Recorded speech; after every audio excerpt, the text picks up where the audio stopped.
दोस्तों नमस्कार, मैं विनय शंकर मिश्र आप सभी का अपने YouTube चैनल ऑकल्ट ज्ञान में स्वागत करता हूं। मेरे कार्यक्रम अंक अनमोल में आज हम चर्चा करेंगे पितृपक्ष विशेष पर। चूँकि पितृपक्ष प्रारंभ हो चुका है और ऐसे में पितृपक्ष में श्राद्ध का जो विधान है उसके अनुसार जो श्राद्धकर्ता श्राद्ध करता है तो उस श्राद्ध में उसको क्या मिलता है और क्या विशेष सावधानी बरतनी चाहिए, इस पर ये पूरा जो वीडियो है केंद्रित है। और इस पूरे वीडियो को सावधानीपूर्वक देखें और इसका अधिक से अधिक इसको शेयर करें ताकि जो लोग अज्ञानतावश त्रुटि करते हैं, ना चाहते हुए उनसे त्रुटि हो जाती है कि क्या उनको खाना चाहिए, क्या उनको पुष्प चढ़ाना चाहिए और क्या उनको नहीं करना चाहिए, वो अज्ञानतावश जो त्रुटि हो जाती है उससे उनको क्या नुकसान होता है इस वीडियो में देखने को मिलेगा। दोस्तों, श्राद्ध करने से व्यक्ति को जो विशेष फल मिलते हैं उसके बारे में मार्कंडेय पुराण में कहा गया है। आयु प्रजाम धनम विद्याम स्वर्गम मोक्षम सुखानि च प्रयच्छन्ति तथा राज्यम पितरः श्राद्ध तर्पिता। श्राद्ध करने से पितर जब संतुष्ट होते हैं, प्रसन्न होते हैं, तो श्राद्धकर्ता को आयु, संतति, धन, विद्या, राज्य, सुख, स्वर्ग और मोक्ष की प्राप्ति कराते हैं। इतना इसका वर्णन है और इतना इसका महत्व है। और जब यही पितर कुपित हो जाते हैं तो श्राद्धकर्ता का अनिष्ट होता है, परिवार में कलह कलेश, नाना प्रकार की बीमारियां, नाना प्रकार के कष्ट आते रहते हैं। और ये भी कहा गया है कि देव कार्यादपि सदा पितृ कार्यम विशिष्यते। देव कार्य के पहले, यानी जब भी कोई देव शुभ कार्य होना है उससे पूर्व ही पितृ कार्य को, पितरों को तृप्त करने की व्यवस्था पहले से ही हमारे शास्त्रों में वर्णित है। दोस्तों, इस चीज़ में आगे मैं बताऊं तो एक चीज़ और विशेष चीज़ जानने की आपको आवश्यकता है कि पितरो वाक्यम इक्षन्ति, पितरो वाक्यम इक्षन्ति भावनाम इक्षन्ति देवता। पितृ जो हैं व्यक्ति के वाक्य और कार्य शुद्ध होने पर पूजा स्वीकार करते हैं। यहाँ भी विशेष रूप से ध्यान देने की बात है कि पितृ वाक्य और क्रिया शुद्ध होने पर ही पूजा स्वीकार करते हैं। अगर अशुद्धि हो गई, कोई त्रुटि हो गई तो रुष्ट हो जाते हैं।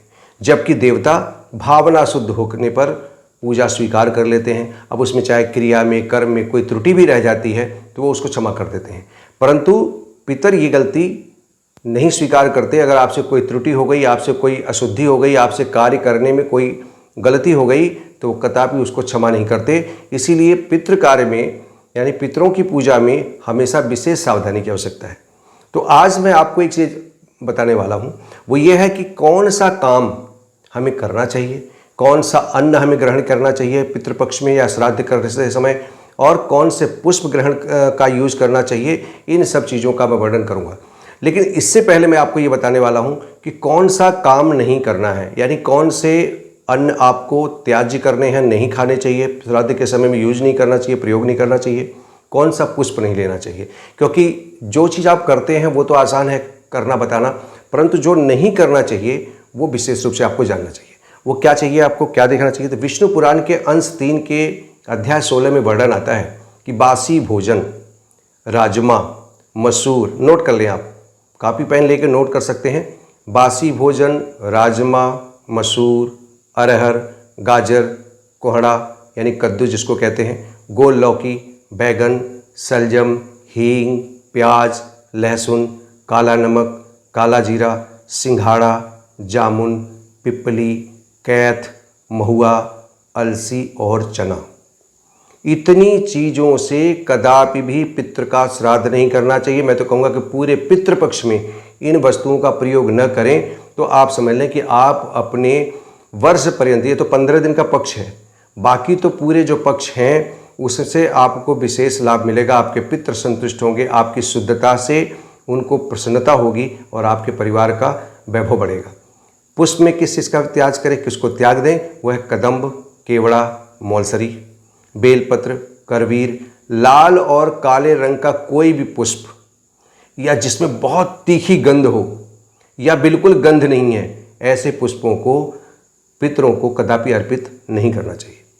तो ये तो पूरा आपने नोट कर लिया होगा। नहीं नोट कर पाए हो तो आप वीडियो को फिर से रिप्ले करके उसको नोट कर लें और लिख लें कि ये श्राद्ध के समय पितृपक्ष में हमें इन वस्तुओं का प्रयोग नहीं करना चाहिए। आइए बताता हूँ मैं आपको कि कौन सा हमें चीज़ प्रयोग करनी चाहिए। वो आता है गाय का घी, गाय का दूध, गाय का घी, गाय का दही, जौ, धान, तिल, गेहूँ, मूंग, सांवा, सरसों का तेल, तिन्नी का चावल, मटर, कंगनी से पितरों को तृप्त कर सकते हैं। आम, आमड़ा, बेल, अनार, नारंगी, खीर, नारियल, खजूर, अंगूर, परवल, चिरौंजी और इंद्र जौ, ये वो चीज़ें हैं जिससे आप अगर श्राद्ध करते हैं या पितृपक्ष में खुद भी प्रयोग करते हैं, पितृ अत्यंत प्रसन्न होते हैं। और ये आपको मैं पहले बता चुका हूँ कि जब पितृ प्रसन्न होते हैं श्राद्ध कर्म से, तो वो जातक को न जाने कितना आयु, संतति, धन, विद्या, वैभव, संपत्ति सब कुछ प्राप्त कराने में अपना आशीर्वचन देते रहते हैं। उसके साथ साथ अब पुष्प की बारी आती है कि पुष्प कितना होना चाहिए। तो पुष्प में सफ़ेद पुष्प ग्राह्य है। सफ़ेद कोई भी पुष्प हो वो सभी ग्राह्य हैं। सुगंधित सफ़ेद पुष्प विशेष रूप से पूजन में किया जा सकता है। और मालती, जूही, चंपा सभी सुगंधित सफ़ेद पुष्प पितरों को अर्पित किया जाना चाहिए। कमल, तुलसी, भृंगराज, सतपत्रिका, चंपा और तिल पुष्प पितरों को विशेष रूप से प्रिय है। तो दोस्तों, मैंने आपको बताया कि जो चीज़ आपको नहीं करनी है उसको भी विशेष ध्यान देना है, और किन चीज़ों का प्रयोग हमें श्राद्ध में और पितृपक्ष में करना चाहिए उनका भी विशेष ध्यान रखना चाहिए। क्योंकि मैंने पहले ही बताया कि पितरो वाक्यम इक्षन्ति, पितरो वाक्यम इक्षन्ति, भावनाम इक्षन्ति देवता, यानी पितृ जो है आपके वाक्य और क्रिया शुद्ध होने पर ही पूजा स्वीकार करते हैं। इस बात का विशेष ध्यान आपको रखना है। और अगर आप इसमें चूक कर जाते हैं तो आपके न सिर्फ पितृ रुष्ट होंगे, आपको आशीर्वाद जब नहीं मन से देंगे तो आपका हर हाल में अनिष्ट ही होना है, आपका नुकसान ही होना है।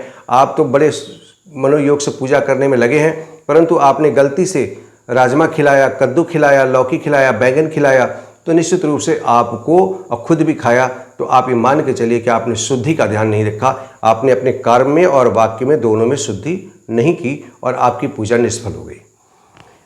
वही चीज़ अब आपको बता दूं कि इसमें बहुत सी चीज़ें आपको ध्यान रखनी है कि हम जब भी श्राद्ध कर्म करते हैं, तो आज के ज़माने में वैसे भी श्राद्ध कर्म करने कराने वाले दोनों की एक कमी हो गई है समाज में। हम थोड़ी सी आधुनिकता के दौर में थोड़ा सा अत्यधिक वैज्ञानिक स्वरूप अपने स्वभाव मान लेने की वजह से हमने अपने उन मौलिक और नैसर्गिक चीज़ों को त्याग दिया जो अत्यंत आवश्यक है। तो आगे मैं और किसी वीडियो में आपको विशेष रूप से बताऊंगा कि श्राद्ध करने से ना करने से क्या हानि होती है, करने से क्या लाभ होते हैं। परंतु आज मैंने सोचा कि विशेष रूप से चूँकि श्राद्ध प्रारंभ हो चुका है और इसमें प्रायः हमारे वो सभी सुधीजन जो मेरे वीडियो को देख रहे हैं उनसे कोई त्रुटि न हो जाए, वो ये चीज़ बिल्कुल जान लें, क्योंकि ये चीज़ें आसानी से आपको मिल नहीं सकती, हर जगह आप इसको पा नहीं सकते। कि जो मैं उद्धरण दे के पुराणों का और इस तरह पढ़ करके इसको बताने का प्रयत्न करता हूँ, जानने के बाद कि आपको ये चीज़ पता होनी चाहिए कि हमें किन किन चीज़ों का, कौन सी कार्य शुद्धि हमें करने के लिए कौन सी चीज़ों से बचना है और किन चीज़ों का प्रयोग करना है। तो मैंने अपने पहले ही इसमें बता दिया कि कौन से आपको अन्न यूज नहीं करने हैं, प्रयोग नहीं करने हैं, कौन सा पुष्प आपको यूज नहीं करना है, कौन सा फल आपको यूज नहीं करना है। ये आप पहले लिख करके अपने घर में लगा लीजिए कि ये भूल के भी 15 दिनों तक जो पितृपक्ष है उसमें न तो श्राद्ध कर्म में किसी ब्राह्मण को खिलाएं और न खुद खाएं। दूसरा, जो मैंने आपको बताया कि ये चीज़ें उसमें यूज कर सकते हैं, प्रयोग कर सकते हैं, तो प्रायः वो आप मान के चलें कि 15 दिन का विशेष अनुष्ठान मान करके उन्हीं चीज़ों का प्रयोग करें और उन्हीं फल और पुष्पों से अपने पितरों का पूजन करें, उनका अर्पण करें, तो आपको विशेष लाभ होगा। और मैं आगे बताऊंगा फिर कभी और किसी वीडियो में कि कोई जरूरी नहीं कि आपके पास सभी चीज़ें हों तभी ये सब काम करें। अगर कोई व्यक्ति बिल्कुल ही गरीब है, अत्यंत निर्धन है, तो उसके लिए अलग विधान है। परंतु अगर आप सर्व समर्थ हैं तो आपको इसमें कंजूसी भी नहीं बरतनी चाहिए और यथासंभव अपने श्रद्धा भाव से अपने पितरों का तर्पण, उनका श्राद्ध अवश्य करना चाहिए। तो मुझे पूरा विश्वास है कि आपको ये वीडियो पसंद आएगा, और पसंद आता है तो इसको लाइक और शेयर जरूर करिए। शेयर तो निश्चित रूप से कर दीजिए अपने ग्रुप में, अपने मित्रों में, अपने दोस्तों में, क्योंकि उनको भी तो पता लग जाए कि मैं पितृपक्ष के दौरान इन सब चीज़ों की गलती न कर बैठे वो भी, ताकि उनको भी अपने पितरों का विशेष आशीर्वाद प्राप्त हो सके। दोस्तों नमस्कार, जय हिंद, जय भारत।